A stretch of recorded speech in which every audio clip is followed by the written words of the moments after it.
Alright,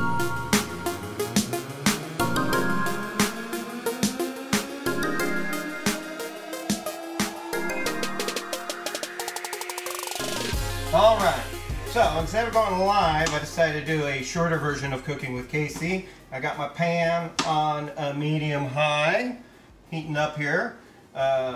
Just got back from the downtown farmers market in Albuquerque, where they just always have some amazing produce. And I also picked up some green chili sausage, which is thawing in the fridge. I'll cook with that on another occasion. But this yellow zucchini, or what is this, yellow squash, is just gorgeous, and I couldn't wait to come home and make some breakfast with this. I also got some roasted green chili that I bought a couple weeks ago that I came home, de-seeded, and chopped up to throw in the freezer. That way I can just pull it out for whatever dishes I want to make whenever. I'm also trying to do this kind of an earthy flavor, so I got some cut up mushrooms as well on here.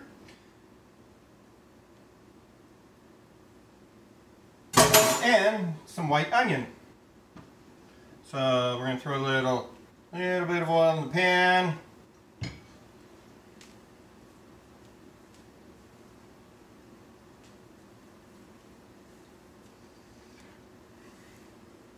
Cheers, may the force be with you today, always.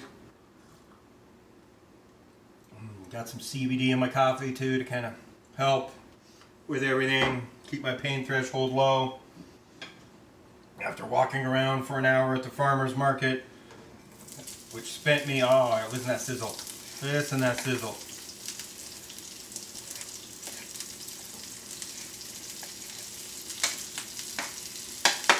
Well, that's a lot for one person, but the doggies are over there waiting. They'll get some leftovers in their breakfast. Little cracked pepper.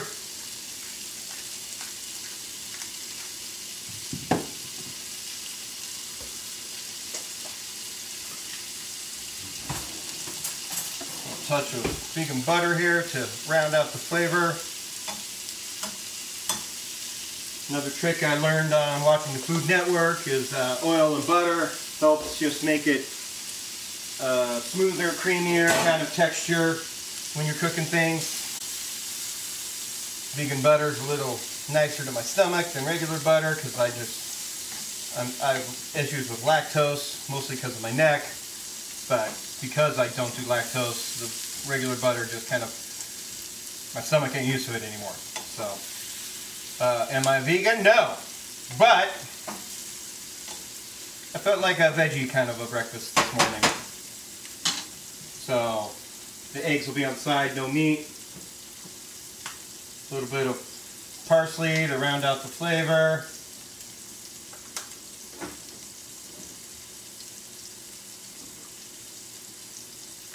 A little bit of red chili flake, give it a little extra heat. And round out the flavor. Ooh, that sounds good. We're going to do a sprinkle of sage in here too, to really round out that kind of earthy tone I'm looking for here.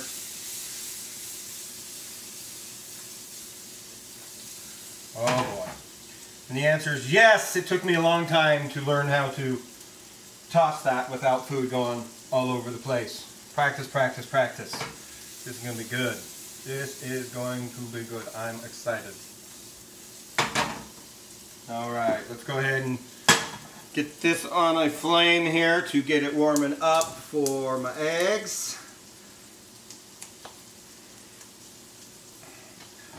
Now, if you're looking for really good food tips, you've come to the wrong place. I'm just a foodie, not a chef. I like to cook. I especially like to eat. I like to create. It's fun for me, and I like flavors. I enjoy my palate, which, because of my nerve damage, has gotten increasingly more sensitive. So now my tolerance for heat has gone seriously down. But Something I learned on the Food Network that I was doing wrong for years to try to get my eggs right was cooking it on medium for getting a nice over medium or over easy yolk instead of cooking it on high. Duh. Makes sense now that I learned that.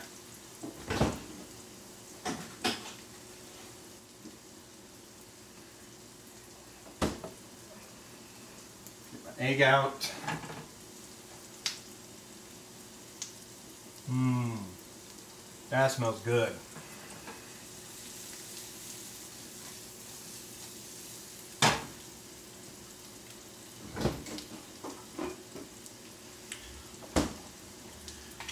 I'm going to add a little bit of some chopped garlic here, which I try not to add too early in the pan so it doesn't get, so it doesn't burn, it doesn't get overcooked. That way you can get a nice brown on it.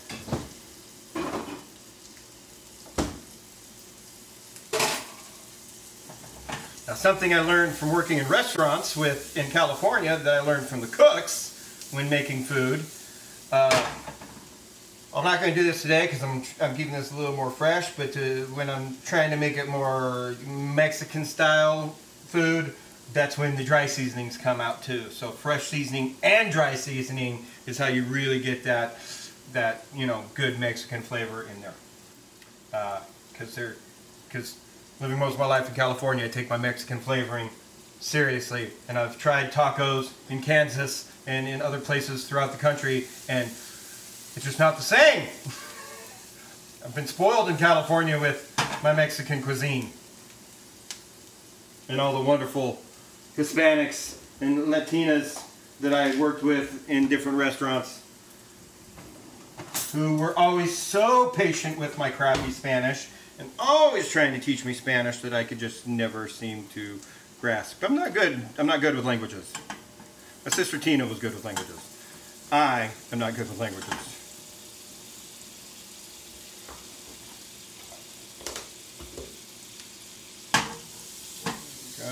Get the butter all the way around in the pan. Give this another little toss here. Oh yeah, that's cooking all the way through and starting to brown up. Excellent. Now, as always, I start my water. I got my pantry open for easy access to the garbage so that I can toss my egg away fast. And that way I also don't have to touch anything, and I can just come over here and wash my hands to be safe.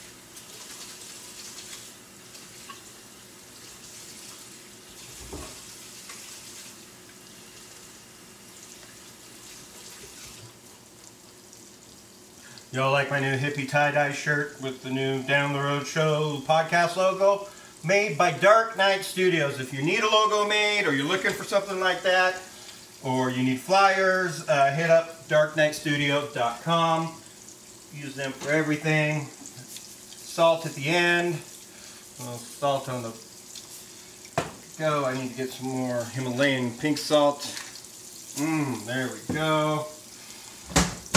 I always keep the seasonings you use the most close. Learned that from Chef Eric the Great, a friend of mine who hated every place he pretty much worked, which is why he was a startup guy. He would go in and help new restaurants, which I'm sure now after the pandemic there will be lots of new restaurants for him to help start up. He would go in there and create a menu, train the staff, do all that, and leave like 6 months later. What a gig. Oh, that was a good flip. That was a good flip. I salt and pepper both sides of my egg. Turn the heat all the way off once I got that flip. So fit while it finishes.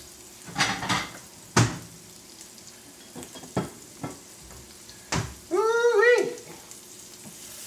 That's nice and brown.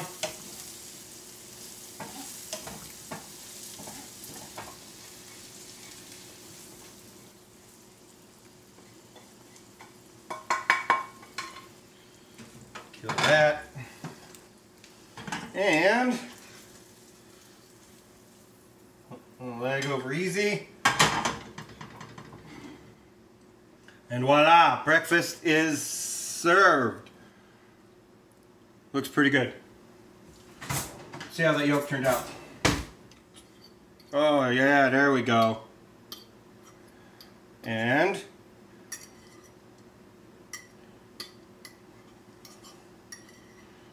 let's see what we think here.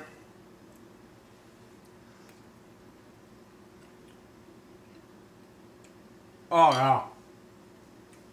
Oh! That came out great. Cheers. Thanks for stopping in with another episode of Cooking with Casey. Woo, just the right amount of heat too. That may make me sweat. We'll see. Stop in again later, and we'll see you somewhere down the road. I'm gonna go eat now.